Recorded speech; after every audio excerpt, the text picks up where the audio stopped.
Hello, everyone. Thank you for tuning in. My name is Aaron Ukar, and I'm a senior at Macaulay Honors College. And today I'll be discussing with you a topic that has impacted my life and those of other sports fans in recent years, which has been the rise in popularity of fantasy sports games and sports betting.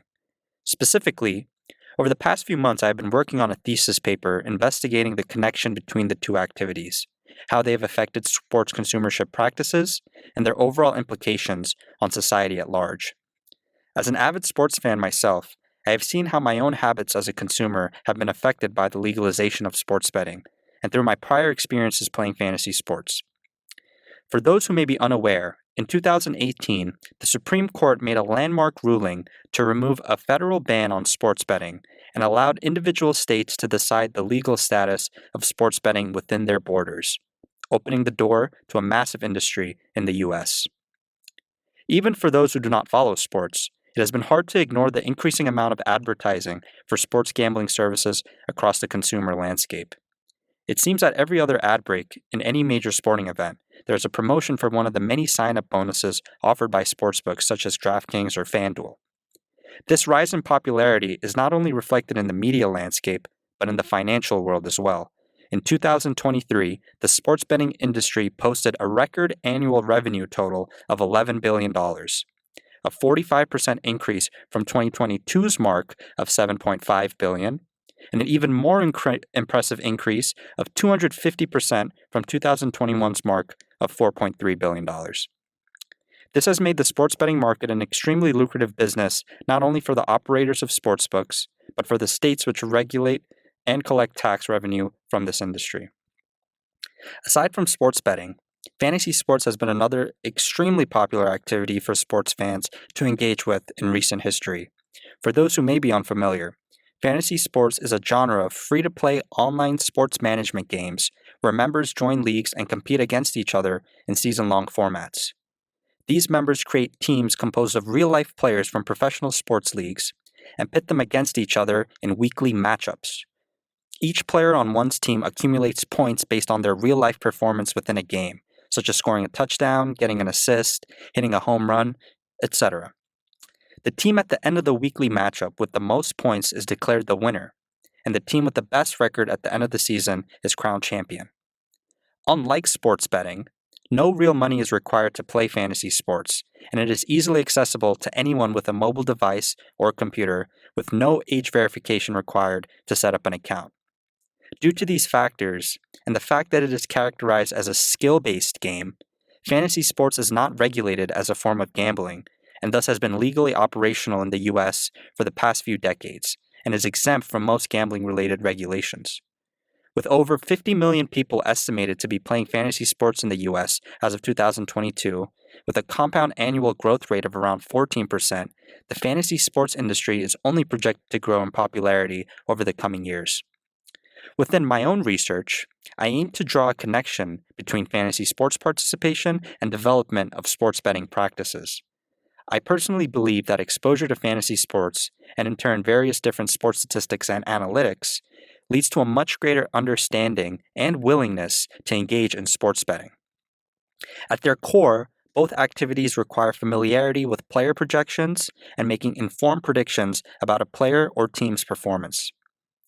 My motivation to pursue this topic stemmed from my own observations amongst myself and my peers who have been playing fantasy sports over the years. As a collective, while none of us deal with problem gambling behavior, we have all witnessed ourselves engage more and more with sports betting, especially since new user sign-up deals are so enticing. When I dove into the literature surrounding this topic, I realized this observation I had amongst my own friend group was not limited to just us. Various universities and journals across the United States and in Europe have reported increased development of gambling behavior amongst those who engage in fantasy sports, especially with college-age individuals and adolescents. In a survey I disseminated to those within my fantasy leagues, many reported what I feared to be true, that fantasy had acted as a sort of gateway drug into a world of sports betting. To better understand and humanize one's experience with fantasy and betting, I reached out to a respondent to my survey, Jonathan Mintut, who is a student at NYU studying journalism and multimedia. I've been lucky to play fantasy with John over the past few years, and he's one of the smartest sports fans I personally know. Today, I am grateful that he has agreed to sit down with me for an interview to discuss our experiences playing fantasy, how it has affected our overall sports fandom, and the implications it has had for sports betting engagement across the U.S. I hope you enjoy. So, Jonathan, thank you very much for being here today and agreeing to this interview with me. Thank you for having me. Thank you. I mainly want to talk to you about, the lifespan of playing fantasy, like how it has affected each kind of stage of your life, maybe how your sports fandom has grown throughout the years, and how you feel like kind of the betting industry has evolved throughout your time being a sports fan. Um, I kind of want to start our conversation firstly with how you initially got into fantasy. Like, what was the main driver for you to just start getting curious about it in the first place? My career in fantasy really started when I was a lot younger than I would say a normal person would play fantasy. I started when I was I guess a preteen to teenager. A lot of it rooted from the fact that I was a big fan of football initially. I understand there's fantasy sports for both football and basketball, baseball, etc., which I'm into all now. But it all really started with football. Um, Sports have been a big thing for me since I was growing up. A big part of my childhood, especially because my parents are immigrants who don't really have too many experiences playing the sports that I do these days. It was something my brother and I could kind of bond over and get together for. But when you watch a lot of these sports, especially football, NFL programs, a lot of the time like to advertise, I guess, fantasy sports in their websites on during games or during programs a lot of the time, especially because sports betting wasn't legal back then. So it took up the space for a lot of those ads. Um, to be quite honest, I played a lot when I was a kid, but it was usually solo. I wouldn't really play with friends, mostly because a lot of my friends weren't into it, and it was a way for me to flex my knowledge on these random people that I met online. Wouldn't usually build connections with them, mostly because I was underage and wouldn't want to reveal who I was. But uh, I was really proud of my knowledge as a kid, to be quite honest, and it was a great way for me to get started into getting to know sports on a statistical basis much more strongly as I grew up. I fell in love with the stats, fell in love with, um, I guess, like the hidden characters in the sport or the sports that I'm watching. What Um, do you mean by hidden character? well, every league likes to have their main faces. Like for basketball, there's Jason Tatum, uh, LeBron LeBron James. James, Stephen Curry. These days, Anthony Edwards is coming up. Yeah. Um, but there are a lot of role players that people don't really give credit to unless you really know the sport and know their statistical, I guess, outputs for every game. There's guys like Derek White Yeah. or Like a running back, let's say, who is kind of like underrated. Who would you a say? great example is actually Austin Eckler, who wouldn't really be a relevant player if it wasn't for fantasy sports. Yeah.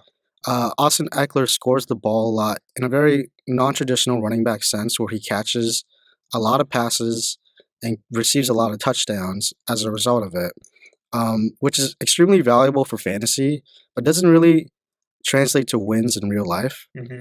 And he's a top player in fantasy sports, but he's never really won any real accolades. Um, as a result, he does accrue fans over time, mostly because of his statistical relevance in fantasy. Yeah, Uh, I personally could say to Austin, I think I had him in my team when I won my first fantasy football championship. mhm. I think it's these things with players that like, and I think this is what fantasy really brings an advantage to over the average sports fan.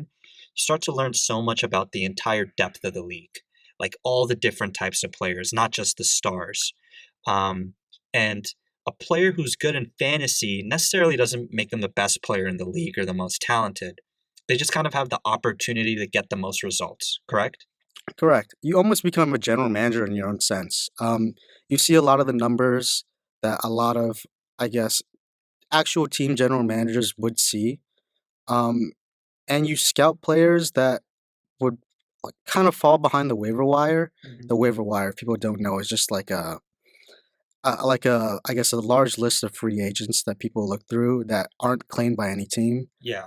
Um, before I start rambling about that, I mean, uh, it's just important to know that every player has statistics, and I mean, these guys on the waiver wire are, if you scout properly, can become real gems to you later on in the year. So if you know your stuff, you can succeed. Yeah, I think some things that happen a lot with, I guess, any sports is kind of knowing the role that players play. Like, um, let's say for an NBA team, let's say their star center gets injured and is out for like a week or two. That means their backup center is probably going to have a great opportunity to produce big numbers. He's going to play more minutes. He's going to have to play in that role.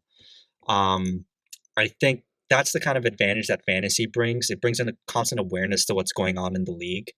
And I think that can directly benefit certain times when you go to like place bets, like I certainly have like players that I found on waiver wires who, let's say, aren't the like most highly touted players. Since I know that, so I have kind of like this insight that they might play well the next game because of their maybe expanded role. I have a much higher incentive to like bet on them because the betting lines on these sports books, they're not going to be as generous. They're going to be like, oh, he's a young player or he doesn't have a ton of experience. He's probably not going to have a great game. Their sportsbook can be conservative in that aspect. But eager sports fans who kind of know a thing or two, they can kind of take advantage of those moments. I was wondering if you ever had like a moment like that, or you don't have to give me an exact example, but something similar to where you kind of felt like you had the inside scoop on something when others didn't. Oh, for sure, definitely. I can't really think of a specific instance right now, but I mean, my sports betting life is pretty intertwined with my fantasy, uh, I guess, athletic life. I don't know what you really call that. But everything I check on fantasy is directly correlated to how I play. I play sports bets, to be honest. I would say that I'm usually the first to know when injured players get injured or a backup gets up because I check fantasy, and that really affects sports betting lines because um, players like kind of just come up out of nowhere, to be honest. And if you know the player, betting lines don't always accurately reflect how good the player is or their potential is. So if you scouted the player properly, you know their statistics and you know how they're gonna play. Um, it could benefit you financially if you place the right bet. Of course, there are drawbacks to that because sometimes you bet a little too big and then things don't really go out the way you expect it to go. Um, that leads to a lot of losing, and that isn't very financially conscious, to be honest. Yeah, I think it's part of the whole system where, you're not going to win every bet, but I feel like as time goes on, um, if you're smart about how you bet, you could be in the green. Um, I was just wondering if I could ask you, you started playing fantasy before any type of betting, correct? Correct. And for how many years would you say you played fantasy before you probably placed your like first sports bet? Oh God. You're about to turn 22 soon, correct? About to turn 22 soon, so I've been playing fantasy for about like my mind says 6 years, but it's probably around 8 years at this point. Yeah, wow. Yeah, So, I mean, definitely not super consciously for the first couple of years because I was like 13, 14, 15. yeah, I was just doing whatever my heart told me to do. yeah. But like as of recent, for the past like 5, 6 years, I've been playing pretty actively, and I try to make the best decisions I can. Of course, my heart comes out sometimes, and I pick players that I shouldn't really pick. But I mean, yeah, I would say around like 6 to 8 years of actual playing. What has kept you playing for all these years? What's your motivating force to keep playing fantasy? I'm a pretty competitive person, so I like winning. I like the feeling of winning, and uh, I guess ousting my opponents. Um, so that's great in its own sense because I'm now a college student who doesn't go to a college where I could, I guess, participate in like football or basketball on an active basis other than intramural. Um, plus, I'm 5'6". I'm not going to go to the league anytime soon. So, so it's a great way for me to, I guess, stay competitive in a sport that I do love and I wish I wanted to play, but still flexing my knowledge of the sport. It's a very, I don't want to toot my horn, but it's a very intellectual type of game. You just got to know the numbers right, and you got to do your math right, and you probably most times will come out on top. Do you think over time has fantasy gotten easier? You think you've gotten better at fantasy, your overall skills or knowledge? I would I would think so, yes, but obviously sometimes you look at things you look things over like again and again, and you look at them for so long, you start seeing things differently. Um, that could sometimes fall back on you, and have it not be a good thing. But usually, as of recent, I think I am a better fantasy player overall. I think I make smarter decisions than I did 4 years ago. Much smarter decisions actually when I think back on it. So yeah, I do truly believe that I have become a better fantasy player. Do you think when you first started betting, when you first like open your first account, downloaded that first app, um, was your prior knowledge of sports statistics a big advantage for you? Would you say when you first approached betting? Do you think it was kind of a not to say natural, but a natural transition? I wouldn't say it was too natural, but I would say it was definitely easier. I wouldn't say that. I would say that if I had never played fantasy before, I'd lose a lot more in sports betting and maybe possibly might have stopped sports betting. The fact that I do know so much about like sports and statistics is a big addition to my, I guess, uh, my repertoire of skills when I uh, sports bet. Um, yeah, sports betting is just a lot easier because of fantasy sports. I know every single player. I know every single player listed on the sports bet or on the line. Like things like knowing the rankings of defenses in fantasy football is like a great way to know the line in games and what is a good line to take. Little things like that are really helpful to like I don't know even place a minimal $5 bet to be honest. Yeah, for sure. And for those of us who may not know what a line is, it's basically the odds given for a particular bet to happen. So to give some context, like with fantasy, we know it conveniently ranks all the team defenses. So if a team's going up against a really bad defense this upcoming week, it's much more likely that that team will score a lot of points or whatever. Their receivers or running backs will have big games. So um, if the line is favorable to for that team to win or for X player to score a touchdown, um, then it like really helps your knowledge base about like what may happen during the game. You'd agree with that, right? Yeah, completely so.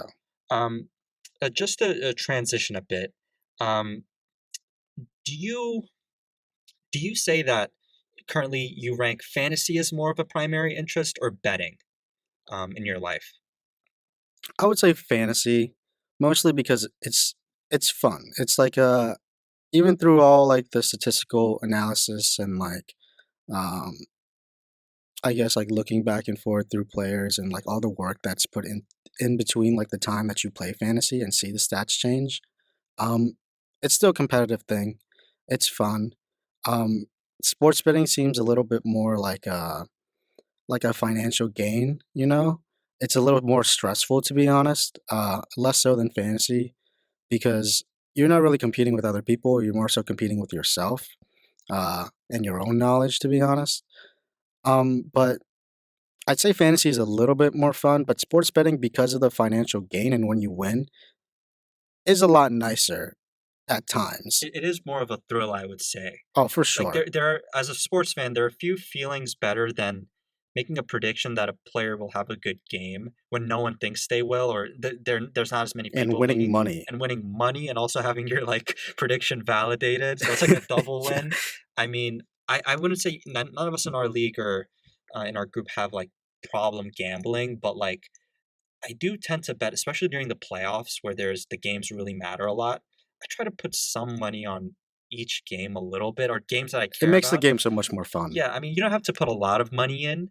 I know DraftKings minimum bet is 10 cents. Like, if you just want to like have something to like do on the side for fun, you can always like bet a dollar here or there. But I definitely have like consciously or subconsciously seen my own kind of mindset change where like I definitely think about betting more each game that comes up and whether a certain line speaks to me or if it's a good deal. Um, I don't know how that will develop over time. I don't think I think right now since I'm young and I'm really into it, I'll do it. But It is something to definitely look out for. Hopefully, it doesn't become a problem. Yeah. Yeah. Um, but talking on that, I mean, we look at a lot of studies, papers. Mostly every single journal that has studied this has correlated an association between fantasy participation and sports betting. Um, I want to ask you, with your current state of how sports is being like marketed or managed, what do you think the sports betting industry is like right now as just kind of an average consumer?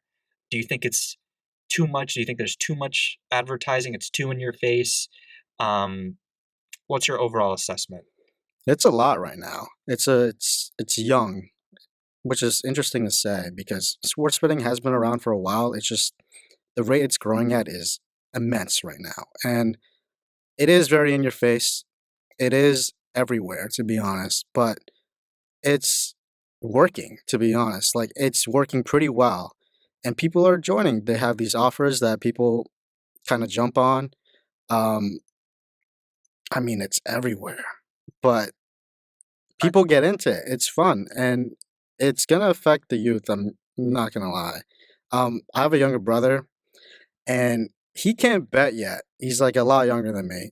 He can't bet yet, but he's an avid sports fan too, and he watches all the games at the same time I do. It's a bonding experience, but sometimes he walks into my room and he's like, John, can you place this bet for me? Can you place this bet for me? Um, I want to bet on Travis Kelsey. He's gonna have over 2 touchdowns, and I'm like, Jason, is that really a smart thing to do? He's not going to score. Like, he hasn't scored 2 touchdowns in a game in like 4 games. Like, it's been a while, but he's like, but the defense they're playing is kind of whack. You get the gist of it. And then eventually, I do place the bet for him, which isn't, as an older brother, I don't know if that's the most responsible thing for me to do, but I mean, he's getting into betting and he can't even open an account yet. He can't open a FanDuel or DraftKings or none of that. But it's fun for him because he just got a job, he has an allowance, and that's what he wants to spend it on. Which I understand because he's an avid sports fan, but I mean, it's affecting the youth. do you think that, or at least what you've seen from maybe your brother's friends or just kids growing up nowadays, do you think there's been a greater sense of like they have access to all these tools and like these fantasy apps, betting apps, it's all in their face? Do you think they'll be growing up in a time unlike us where we didn't grow up with any sports betting? And I sound like an old guy now, but that just wasn't a thing. There weren't ads for it everywhere. Mhm. Um, how do you think that'll affect maybe the future generation of sports fans? I think kids would be much more inclined to sports bet from a younger age. And there are ways to sports bet without being of age. You have people like your brother, like me, or brothers, siblings, or they're bookies now, which are people that younger people usually bet through in order to get just to get their bet across. Um, it's it's sort of black market gambling, but it's a way for younger people to bet. Um, sorry, what was your initial question? Yeah, like how do you think the kids with all this exposure, in your personal opinion, to betting and stuff, do you think not even going through it like a third party bookie or whatever, just like subconsciously they'll have like so much more frame of reference to what betting is and what these sports lines are that like once they do turn of age, we'll have like this huge kind of generation of kids who are like betting at a higher level, higher rate. Oh yeah, definitely. I think that kids are waiting for the day that they turn 21 just so they could bet now. Um, And it's everywhere. I mean, like you turn on the TV and all those fantasy ads I was talking about before have been replaced by betting ads like FanDuel, DraftKings.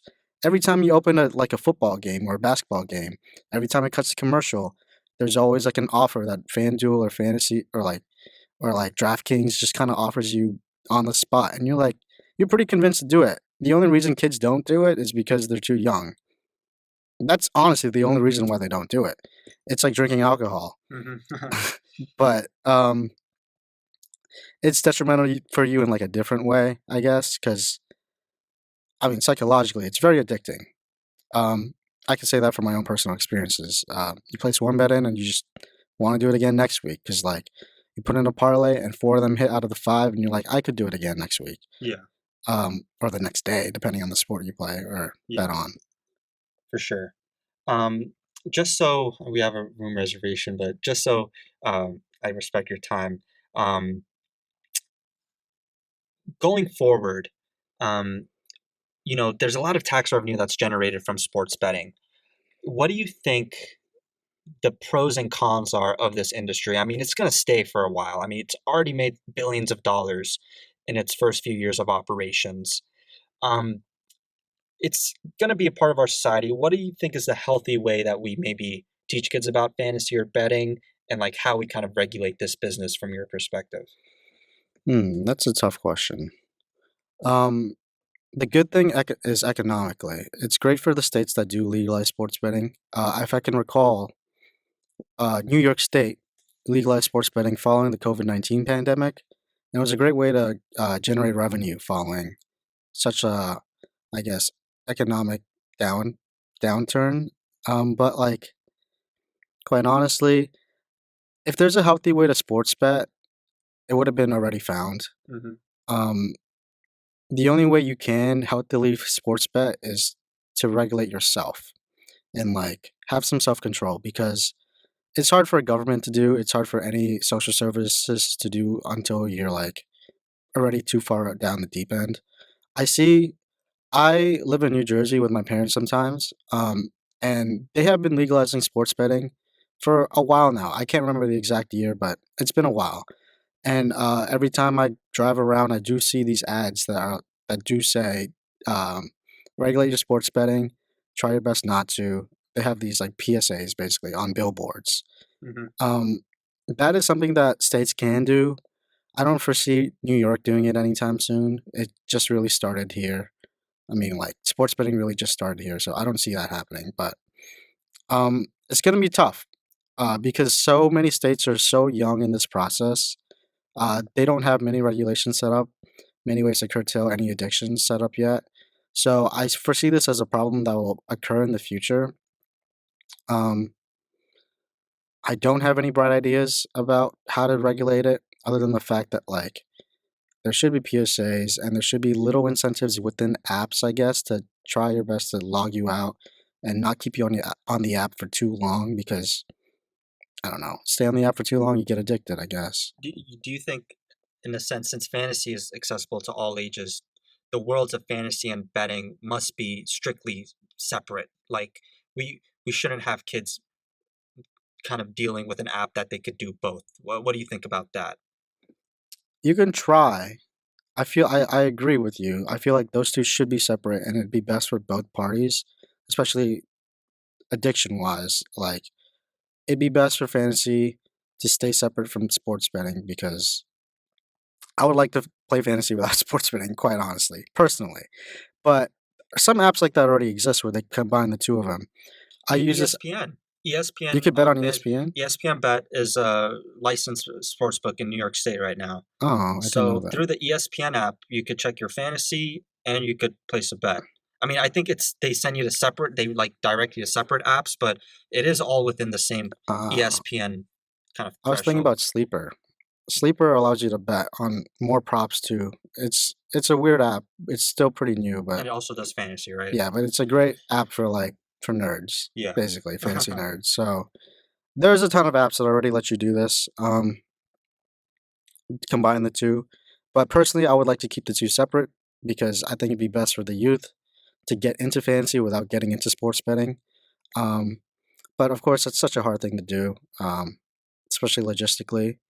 Um, if I could find a solution, I'd be in some government or agency right now. Yeah. I think that's a good place to kind of end it. There isn't a clean solution for this, and it might just have to be, as a next generation, if we raise our kids, we have to teach them some of the pitfalls they have to avoid. But yeah, governments have to do maybe a tighter job regulating, but I think equally this is kind of we have a social responsibility to teach each other about potential harms. Definitely. All right. Well, Jonathan, I appreciate this so much. Thank you for coming on. Thank you for talking to me about this. Glad that we could connect again. And yeah, Thank see you you for around. having me. Yeah. All right. Hope you enjoyed that, everyone. Thank you for tuning in. And yeah, that'll be all.